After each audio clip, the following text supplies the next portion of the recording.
In this video tutorial, I'm going to share to you on how you can fix Mfreadwrite.dll missing on your Windows 11. So let's get started.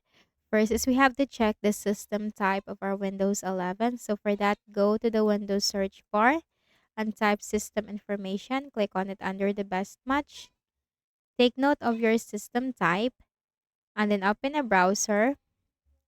Kindly search for the missing DLL and just put download. Then hit enter. Click on the first option. Then you have to scroll down and then you have to click the download button corresponding to your system type and then wait for this to be downloaded.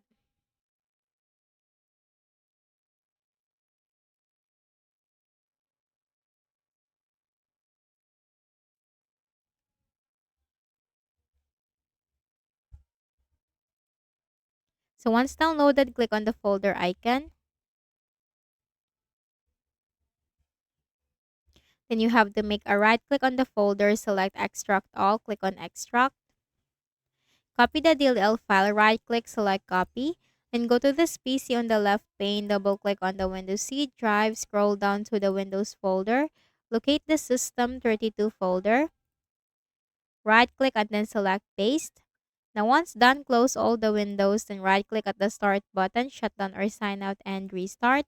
Then open a browser again for this second method. Search for Visual C++ or Distributable and hit enter.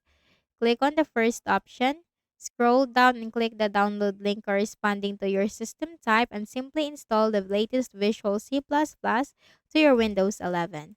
Also consider to update your Windows. Click on the Start button and go to Settings. From the list of options on the left pane, click on Windows Update and click the button right here. Okay? So, I hope this video helped you. Kindly, please do not forget to hit the like button and subscribe to this YouTube channel.